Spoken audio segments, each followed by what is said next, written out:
Chapter 41, Not So Secret Letter. In that foggy time between sleeping and being awake, before I've even opened my eyes, I already remember that I'm class president. I ask myself if it was a dream, knowing that it wasn't, knowing by the way it feels like my insides are rising into the air even before I sit up.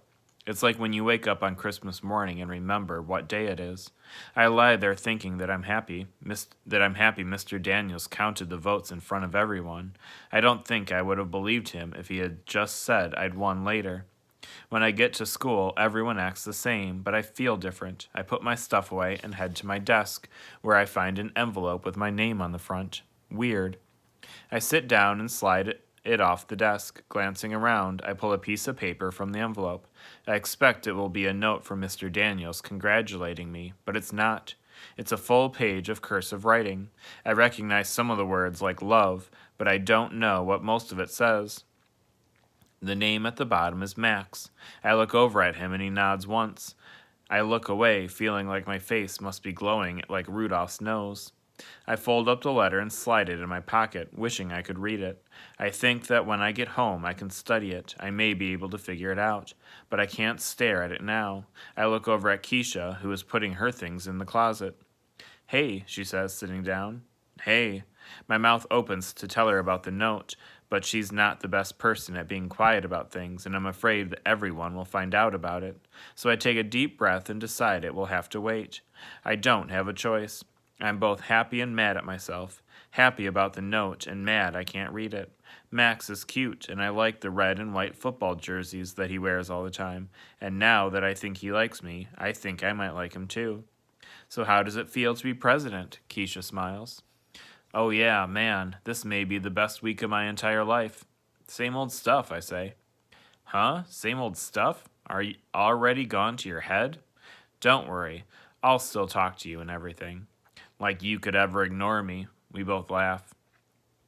Okay, my fantasticos, Mr. Daniels begins. He reminds us to put our homework in the basket and get the class helpers working on lunch counts and stuff. And I sit up straighter, feeling like I have a place in this class. After Mr. Daniels finishes with the boring morning stuff, he says, one more thing. Our new class president, Allie Nickerson, has her first student government meeting today. So if you have any suggestions for her, please let her know. If you have ideas for changes, she's the one in charge. I know that I shouldn't smile, but keeping my mouth from smiling is like trying to keep Travis from loving cars. The first suggestion I get is from Oliver. I'm trying to do my work and he stands in front of my desk. I have a suggestion. Okay, what is it? I think we should be able to bring candy for snacks, like piles of it, like dump trucks backing up to the school with a warning beeper going. And then it would dump like a huge pile of candy in front of the school, and the kids could use shovels to collect it because rules the rules that they made this year about healthy snacks is dumb and took away from the only thing about school that I liked. And Oliver, Mr. Daniels interrupts. He looks up. You have a question? I'm giving my advice to the president. I have an idea. He half smiles. Okay then, we'll finish up and get back to your seat. Oliver looks back at me. Okay, can you do that? I'll try. He looks disappointed. Suki interrupts. I disagree. The healthier snack rule was good. It's bad for your body to fill with candy. He looks over at her. Stop acting like you're a grown-up, jeez. Other kids give me suggestions too.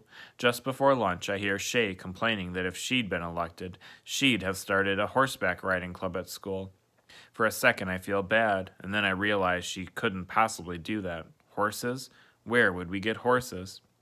I think about starting a Fly to the Moon every Thursday club, and a mind movie plays in my head of a silver rocket with blue stripes flying to the moon with Keisha, Albert, and me strapped in.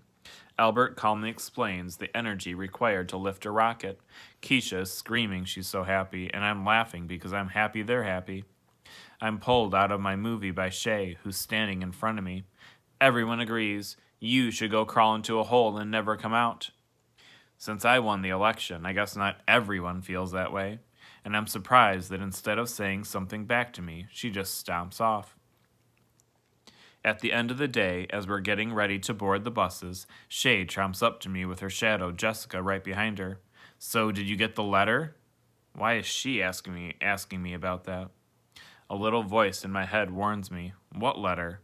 Shay glances back at her and turns back. You know, the letter. What are you talking about? I ask.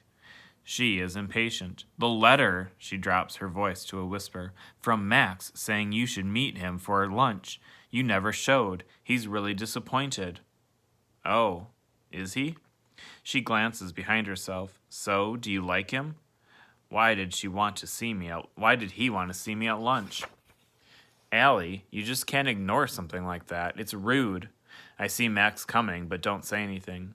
She continues, he really likes you, so you should answer Max's letter and say the thing in it that he says too, okay? Will you tomorrow? What letter? He asks. Max, oh, hi, Shay says, stumbling over her words. What letter? You said my name. I never thought I'd see Shay unable to talk. Actually, I say, the love letter Shay says you wrote to me. I hand it to him. Thanks very much, but I'm busy. Wait, didn't actually, he says to me, trying to be nice. Then he looks at the letter and at Shay and Jessica, but he doesn't look so nice. Jessica turns pale, but not as pale as Shay does. Whatever's going to happen at the lunch table is something I'm lucky to have missed. It's the first time I've ever been grateful not to be able to read.